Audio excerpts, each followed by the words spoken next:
მოგესალმებით პირველ რიგში, დიდი მადლობა მობრძანებისათვის.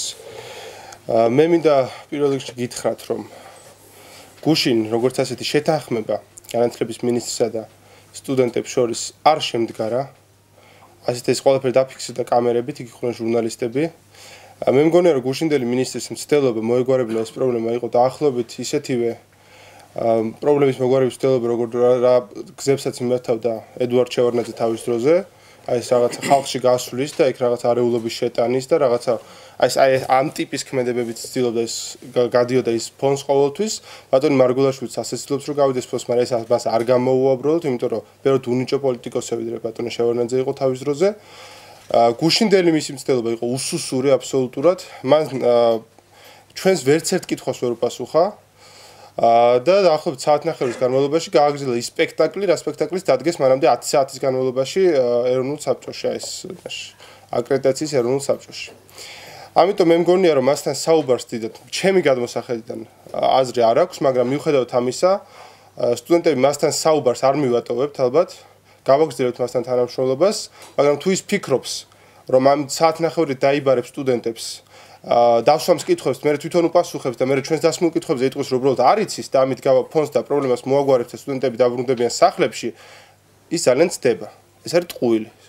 არავინ არ არის გონება ჩამორჩენილი, რომ ის აი მარტივ ტყუილს ვერ მიხვდეს. ეს არის ძალიან ცუდი რაღაცა, როცა მინისტრი ასე იქცევა. უბრალოდ მე მგონია, რომ ის მიხვდა, რომ ძალიან დიდი შეცდომა დაუშვა.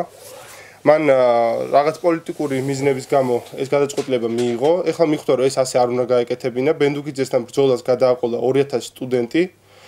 უბრალოდ კანონი საქართველოში არის ისეთი მკაცრი, რომ ამ შემთხვევაში მას არ აძლევს კლავირების კარგ საშუალებებს. ამიტომ ის ცდილობს, რომ რაღაცები მოიფიქროს, რომ აი კანონში კი ესე წერია, მაგრამ ჩვენ კიდე რაღაცას ვიზავთ. მე არ მესმის, კანონში რაც წერია, მე მგონია, რომ განათლების მინისტრმა ის უნდა გააკეთოს. მიუხედავად იმისა, რომ ფაქტია, რომ მას ეს კანონი წაკითხული არ აქვს. ისე როგორც ძალიან ბევრი რაღაცა, რაც ამ საქმესთან არის დაკავშირებული. მაგალითად, გუშინ მე თავად ვკითხე, მას აქვს თუ არა წაკითხული ის დასკვნა, რომელთაც წაართვეს აგრარულ უნივერსიტეტს ავტორიზაცია და მათ თქო, ეს დასკვნა წაკითხული არ აქვს მისი სიდიდის გამო. დასკვნა არის 85 გვერდიანი. მგონია ეს ძალიან კარგად მეტყოლებს ბევრ რამეს. ამიტომ მე მგონია, რომ ჩვენ გავაგრძელებთ ბრძოლას აგრარულ უნივერსიტეტისათვის, მისი ავტორიზაციისათვის.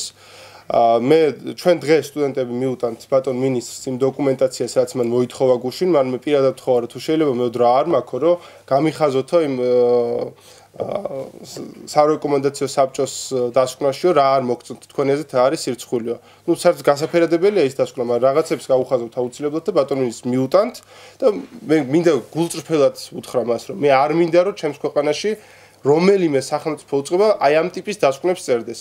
ჩვენ ასევე მივუტანთ მის მიერ დასახელებული 7 მიზეზის ჩვენ არგუმენტებს და ჩვენი არგუმენტებით სრულად ვაბათილებთ განათლების სამინისტროს მოსაზრებებს და მე ვფიქრობ, რომ აი ამ ყველაფრის მერე შესაძლებელი იქნება, რომ ის უფრო კარგად დაფიქრდეს თავის შეცდომებზე და თუ აქვს სურვილი გამოასწოროს ის. გავრცელდა ინფორმაცია, რომ თითქოს სტუდენტებს უნდათ განათლების მინისტრის გადაყენება. ასეთ მოთხოვნა სტუდენტების მხრიდან ჯერჯერობით არ ისმის, არც არავის არ უთქვია ამდენად მე მახსოვს აქციაზე და უახლოეს მომავალში ალბათ არც იგეგმება. სამოქმედო გეგმა რომ გითხრათ, რას აპირებთ, თქვა ვრცელდებოდა გუშინ ინფორმაცია, რომ აქციებს კი ბატონო. ხო, აილია იტყვის მაგ შესახებ. ჩვენ სტუდენტებმა გადავწყვიტეთ შემდეგი, რომ სანამ ჩვენთვის უკანონოდ ჩამორთმეულ უფლებას არ აღვიდგენთ, გავაგრძელებთ პერმანენტულ აქციებს. რომ დავიბრუნოთ ჩვენი უნივერსიტეტის ავტორიზაცია. უკანონოდ ჩამორთმეული კიდევ ერთხელ ვიმეორებ. მოდის იქნება ეს აქცია? აქციები იგეგმება ხვალ 2 საათზე და მიიღებს პერმანენტულ სახეს.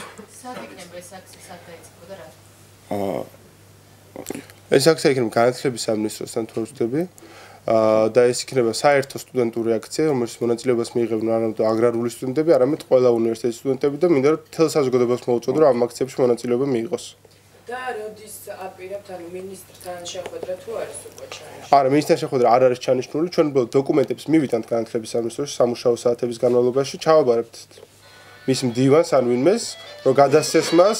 მე მინდა რომ ის გაეცნოს ამ დოკუმენტაციას, იმიტომ რომ ის არ იცნობს საერთოდ ამ საქმეს და ეს ზერელად ლაპარაკობს ამაზე, დაждდეს დაუთმოს 2 საათი არაუშავს 2000 კაცი უნივერსიტეტზე ფიქრს და მასე დოკუმენტების კითხვას და შემდეგ გამოიტანოს თავის დასკვნა. მე მგონია რომ აი ამ დოკუმენტების წაკითხვის შემდეგ მარტივად ბევრი შეიცვლის ის მან უნდა შეიცვალოს თავის შეხედულებები თუ ის ძალიან მიკერძოებული არ არის და პოლიტიკური სარჩული არ უდეს რეალურად. იმ შემთხვევაში თუ ეს რიტორიკა გაგრძელდება მინისტრის და იმ შემთხვევაში თქვენ მომავალშიც მომავალ დღეებშიც და დანაშაულებული იქნებით სიცრუეში ისევე როგორც კახაბენ დუქიძე და სხვა თქვენ პოზიციაზე მდგომი ადამიანები დადგება თუ არა დღის წესრიგში მინისტრის პასუხისმგებლობის საკითხი თქვენი მხრიდან. მე მგონია რომ მინისტრის პასუხისმგებლობის საკითხი გარკვეულწილად შეიძლება ახლაც იდგეს, მაგრამ ჩვენი მხრიდან რამდენად დადგება ეს საკითხი და რამდენად მოვითხოვთ ჩვენს აქციებზე მის გადადგომას, ეს არის მგონი უფრო სხვა ჯერ არ არის გადაწყვეტილი ასე ვთქვათ, ამას სტუდენტები გადაწყვეტენ თავად, საინიციატივო ჯგუფიც მიიღებს ამაში მონაწილეობას და თქვენ შეგატყობინეთ აუცილებლად. ჯერჯერობით მსგავსი მოთხოვნა სტუდენტურ მოძრაობას არ გააჩნია. მიუხედავად იმისა, რომ თქვენ ამბობთ, რომ შეთანხმებები ვერ მოხდა გუშინ, თქვენს გარდა სხვა სტუდენტები ვინც იყვნენ, გამოსვლის შეხვედრიდან ამბობდნენ იმას, რომ ჩვენ მივახცეთ გარკვეულ შეთანხმებას, დათანხმდნენ იმას, რომ გარკვეული შეთანხმებები იყო, ხო? მათ შორის ის, რომ საბჭოს წევრებს უნდა ექსპერტს უნდა შეხვედროდნენ, ერთად უნდა შეემუშავებინათ და მარგველაშვილმა ასევე შემოგთავაზეთ, რომ აი საკანონმდებლო ინიციატივა მთავრობას წარუდგინეთ. როგორია აპირებთ გუშინ აცხადებდნენ სტუდენტები? მარგველაშვილმა გუშინ თქვა რამდენიმე ძირითადი მომენტი მე მინდა გამოყო. პირველი, მან აღნიშნა, რომ სტუდენტები და ჩვენ ერთად დავწერთ უნივერსიტეტის შიდა განაწესს. უნივერსიტეტის შიდა განაწესს წერს ადმინისტრაცია. და ის თუ ცდილობს, რომ აიმედ გული მოიგოს სტუდენტების, ნუ არ ვიცი. ეს რაღაცა მართლა შევარგნაძისეული მეთოდი, სადღაც შუღლის ჩაგდების, სადღაც ვიღაცის გამოყოფის და ყველამ ძალიან კარგად ვიცით შევარგნაძემ როგორც დაასრულა ასეთი მეთოდებით ბრძოლა. იმას რომ რაც გუშინ ბატონმა ბენდუქიძემ თქვა, რომ მინისტრი ცდილობს სტუდენტებს კი, მინისტრი ცდილობს ამას, ერთადერთი გზა გადარჩა მას, არის სწორედ ეს. გუშინ მოვიდა იქ რაღაც ნაწილს დაუძახა სტუდენტების შესახვედრად, აიყვანა თავისთან კაბინეტში, იქ არ ვიცი ეს რა იყო, თავი მეგონა რაღაც ფროიდის კაბინეტში, იმიტომ რაც თავში მოსდიოდა ყველაფერს ამბობდა აბსოლუტურად. და არაფერი რეალური არ თქვა გუშინ იქ. მე უბრალოდ გონია რომ მან ეს გააკეთა, რა, მე დაგალაპარაკებთ ექსპერტს. მე დაგალაპარაკებთ ამას, მე მოგიგვარებთ ამ პრობლემას. რეალურად ჩვენ ვამბობთ, ეს არის ჩვენი პოზიცია, ეს არის სტუდენტების პოზიცია. ხარვეზები, რომელსაც განათლების სამინისტრო მიიჩნევს ხარვეზად, ეს არ არის ხარვეზი, ეს არის თითიდან გამოწვეული ტყუილი და მეტი არაფერი. და იქნებილია ვიპასუხოთ რა ხარვეზებია საუბარი, ანუ რომ გითხრათ. ერთადერთი ხარვეზი, რაც მინისტრმა ჩვენთან შეხვედრის დროს განაცხადა, იყო ის 609 სტუდენტის უკანონოდ გარიცხვის საკითხი, რომელიც შემდგომში გარკვევის შედეგად ტყუილი აღმოჩნდა. ჩვენ ვამბობთ იმას, რომ ეს ხალხი არ გარიცხულა, იმიტომ რომ მათ ვერ გადაიხადეს სწავლის საფასური, ისინი გაირიცხნენ, იმიტომ რომ 7 გამოცდიდან 6 ვერ ჩააბარეს. უბრალოდ იყო საუბარი იმაზეც, რომ ბაკალავრები ასწავლიან უნივერსიტეტში, მოხდეს სასწავლებელში. ერთით უპასუხებ თუ შეიძლება. ბაკალავრები ლექციებს არ კითხულობენ აგრარულ უნივერსიტეტში, ისინი ატარებენ სემინარებს, ეს არის მიღებული პრაქტიკა თითქმის ყველა უნივერსიტეტში საქართველოში. და ზოგადად ახლა ეს ბაკალავრები ძალიან კარგი სპეციალისტები არიან ბევრი რაღაცის და მათ არ აქვს შეიძლება მაგისტრატურა გავლენა, მაგრამ ძალიან კარგად იციან თავის საქმეს, ლექციებს თითქმის არ კითხულობენ. აქ ლაპარაკეთ ან ბიზნესის სკოლაზე და ეკონომიკის ფაკულტეტზე. მხოლოდ და მხოლოდ დანარჩენ სკოლებში და ფაკულტეტებზე, ხო, როგორც არის აგრარული მიმართულებებით. იქ საერთოდ სემინარებსაც კი არ ატარებენ ბაკალავრები. ყველას აქვს სამეცნიერო ხარისხი, ვინც შედის სალექციოდ. კარგი, რამოდენიმე დღეს გავაერთიანეთ, რომ დავაზუსტო, არ შეხვდებიან სტუდენტები ექსპერტებს, კი თუ არა ეს. მე მგონია რომ რა პრობლემაა ექსპერტებს შევხვდებით და ვეთქვით რომ ეს ესეც იქნება, რომ ეს არის მათ მიერ დადგმული სპექტაკლი. და კიდევ ერთი კითხვა, გუშინ მინისტრი საუბრობდა იმაზე, რომ ეს არის კანონი, რომელიც მიიღო ნაციონალური მოძრაობა და კანონს ვერ გაარღვევს ერთი და ასევე ამ ხარვეზების შესახებ 28 იანვარს გადმოეგზავნა უნივერსიტეტს და უბრალოდ არ გაითვალისწინეს და შემდგომ მოხდა ეს. ეს არის ტყუილი. როგორც ძალიან ბევრი რაღაცა რაც გუშინ ბატონ მარგველაშვილმა თქვა, ჯერ პირველი კანონთან დაკავშირებით გამოვეხმაურებ. ოქტომბრის შემდეგ გავიდა 6 თვე. მე არ ვაკეთებ არანაირ პოლიტიკურ განცხადებას. 6 თვე გავიდა, 9 წელიწადი. 9 წელიწადი მგონი სრულიად საკმარისია იმისთვის, რომ რაღაც ტიპის საკანონმდებლო ბაზა მომზადებული იყოს საქართველოში. თუ ბატონ მარგველაშვილს უმაღლეს განათლების შესახებ საქართველოს კანონი არ მოსწონდა, მას ჰქონდა საკმარისი დრო იმისთვის, რომ ეს კანონი შეეცვალა და 3 იანვარს შესამოწმებლად აგრარულ უნივერსიტეტში არ უნდა შესულიყვნენ. აი ეს არის მთავარი შეცდომა. აი სწორედ აი აქ არის ძაღლის თავი დამარხული. უკასრად უპასუხებ მეორე კითხვა იყო? 28 იანვარს. ხო, ეს არის ტყუილი, მათ რაც გადმოაგზავნეს თავიანთი შენიშვნები, ასე რომ ვთქვათ, რაც იყო და ეს შენიშვნები იყო, იცით როგორი ხასიათის, აი ბაინდერებში არის არასწორად ჩაწყობილი ბრძანებები. საქმეები არის არასწორად დალაგებული და ჩვენ მივხვდებით ეს შავასწორეთ მაინც. ეს ყველაფერი ჩავასწორეთ მათი მოთხოვნით, მაგრამ შემდეგ შეხვედრაზე გაჩნდა უკვე ახალი ამ ტიპის სისულელეები მოგონილი. იქ რაღაცა ექიმის ტელეფონის ნომერი უნდა გაკურული იყოს თურმე და სახანძრო ხაზები არ არის გამუქებული. ასეთ გაჩნდება კიდე ბევრი. მე დაიწყება ლაპარაკს რა ზომის ფონტით იყო დავერტილი ჩვენი ისა შიდა განაწესი. და კიდე ეს რა უნდა ახლა მაგის მოფიქრებას, ხო? ეს არის ბიუროკრატიული ბაგხანალია, რაც ხდება განათლების სამინისტროს. ეს უნდა შეწყდეს. გასაგებია, თქვენ თქვით რომ 7 პუნქტიანი დიახ. პროცესი გადეს, აი რა არის ამ ჩვენი 7 პუნქტი არის განათლების მინისტრთა გუშინ აღნიშნა, მას აქვს 7 პუნქტი, რომლის მიხედვით ერთიც რო დარღვეული იყოსო აქედანო, ჩვენ მქონდა უფლება რომ თქვენთვის ავტორიზაცია ჩამოგვერთვიაო. ჩვენ გვაქვს დოკუმენტები, ჩვენ შევაგროვთ ეს დოკუმენტები ჩვენს იურისტებთან ერთად, სადაც მის მიერ მოყვანილი 7-ვე არგუმენტი არის გაბათილებული. ეს არის ჩვენი არგუმენტები, ყველა აბსოლუტურად. აი ეს მაგალითად რაც ახლა წეგან თქვენს ხო ამ სტუდენტებთან დაკავშირებით, ასევე ბაკალავრების მოწვევა სასწავლებლად და კიდე რამდენიმე ხა ზუსტად აღარ მახსოვს, მაგრამ ჩვენ ამას გადავწევთ აუცილებლად მინისტრს, ასევე უნდა შეიტანოთ ეს დოკუმენტი. დღეს შევიტანთ ალბათ სამუშაო დღის დასასრულისთვის სადღაც. ანუ ჩვენ იმისთვის გვაინტერესებს რომ კი, აუცილებლად შეგატყობინებთ, აუცილებლად შეგატყობინებთ. და ერთი კითხვაც საუბრობდნენ იმაზე, რომ ეს პროცესები სამიან ვარს არ გაცილებით ვთქვათ, რომ დაიწყო, და შემდეგაც ხელისუფლება შეიცვალა, მაგალითად დოქტორანტურის აკრედიტაცია გააუქმეს და ემს ხატე დეკანოიძემ აღნიშნა გუშინ, გაიხსენა ამბავი, გადაბარების დროს, ხელისუფლების გადაბარების დროს, ანუ კოაბიტაციის ადრეულ საფუძვლებზე ესე რომ ვთქვათ, როგორც თხოვა მას, როცა ქავტონი ხატია. კი, სტუდენტები როგორ მიჩნევდა? ეხლა იქ ხო გესმით რომ არის სპეკულაციების თემა, ეხლა ნამდვილად ვერ გეტყვით რა როგორ და რანაირად შეიძლება ყოფილიყო თავის დროზე. უბრალოდ ამ ყველაფერს აი ფაქტებიდან გამომდინარე ვამბობ. დღეს ასდის პოლიტიკური სუნი. დღეს ძალიან ცხადია, რომ აი მე არ მესმის როგორ შეიძლება ეს ვერ დაინახო, რომ ეს ყველაფერი არის ერთი ადამიანის წინააღმდეგ ბრძოლა. უკეთრად ეს ავტორიზაციის საბჭო დაკონფექტებული იყო წინა ხელისუფლების პერიოდში და თუ პოლიტიკური თემა. საქართველოს პრემიერ-მინისტრს ავტორიზაციის საბჭო გადაამტკიცა და ის გადამტკიცებული საბჭო განიხილავს აი ამ საქმეს.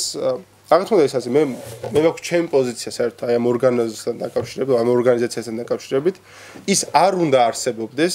ეს არის წინა ხელისუფლების ყველაზე დანაშაული, რომ საერთოდ აი ესეთი რაღაცა შექმნა, განათლების სამინისტროს მის ამდენი უფლებები, რომ მას ამდენი უფლება აქვს ჩაირიოს უმაღლეს განათლებაში, მან ეს შექმნონ კი ბატონო. და სწორედ აი ეხლაც ეს არის, ხო? იყვნენ იგივე წევრები იყვნენ მაშინ დაუმტკიცეს აგრარულ უნივერსიტეტს ავტორიზაცია, ახლა არ დაუმტკიცეს, ხო? ანუ პოლიტიკური მიზანშეწონილობების მიხედვით ეს ყველაფერი იცვლება. იმ საბჭოში ხო ადამიანები არიან, ხო? მათი უმრავლესობა მუშაობს კერძო უმაღლეს სასწავლებლებში. ბატონო კახი არის ერთ-ერთი პატარა კერძო უნივერსიტეტის პრორექტორი თბილისში. ეს ყველაფერი ადამიანურ რაღაცებზეა დამოკიდებული. ხო, შეგინთ მივხვდეთ რომ ინტერესთა კონფლიქტი ძალიან ბევრი რაღაცა იყო და კანონდარღვევით ჩატარდა ბევრი რაღაცა შეგინთ. რეაქციები ყოველდღიური იქნება შემდეგ აი ხვალ რო გაიმართება შემდეგ კიდე გამართება თუ რა საკითხია. დიახ, ეს აქციები რომ კიდევ ერთხელ ვიმეორებ იქნება პერმანენტული და მიიღოს პერმანენტულ სახეს. სანამ არ დაგვიბრუნებენ უკანონოდ ჩამორთმეულ ავტორიზაციას. და ბოლო კითხვაც ბავშვები საუბრობდნენ თუშინ იმაზე, რომ აი ამ შეხვედრების პროცესში და განხილვის პროცესში სასწავლო პროცესი მთლიანად იშლება. და ნუ და შუალედურები ეხა მარტში და ასე შემდეგ. ანუ რა ეხა დღეს მდგომარეობით ტარდება თუ არა ლექციები და ანუ წლის ბოლოს როგორ იქნება გამოცდები, მიუხედავად სარო აკრედიტაციას. დიახ, სასწავლო პროცესი ჩვეულებრივად მიმდინარეობს, მიუხედავად იმის ამ აქციებისა. სასწავლო პროცესი მიმდინარეობს ჩვეულ რეჟიმში. არაფერი არ იცვლება სასწავლო პროცესში. ხო, მაგრამ რა აი 10 დღეში ავტორიზაციის საბჭომ უნდა გადმოაგზავნოს წერილი, სადაც ოფიციალურად გვაცნობებს, რომ ავტორიზაცია გვაქვს ჩამორთმეული. ამის შემდეგ კანონი არ ცნობს არც ერთ ნორმას, რაზეც ლაპარაკობენ განათლების სამინისტროში. არ ცნობს არც შეჩერებას, არც ოთხხვიან გადავადებას. ხო, ისინი თუ ცდილობენ რაღაც ახალი ნორმები შექმნა კანონში, არ ვიცით. ასეთ რაღაცებს არ ცნობს ჩვენი კანონი უბრალოდ. ავტორიზაცია შეუწყდა იმ წუთიდანვე სისხლის სამართლის დანაშაულია, რომ იმ უნივერსიტეტში, ყოფილ უნივერსიტეტში მიმდინარეობდეს სწავლების პროცესი. ჩვენ უნდა გავაგზავნოთ აუცილებლად პროტესტი, რომ ეს ავტორიზაცია დავიბრუნოთ. სხვა გზა არ არის ამ შემთხვევაში. ხო, ამ მოსამართლობას არავინ არ უნდა შეეგუოს. თუ დაუშვებთ სწავლის. ხო, გადანაწილდებით.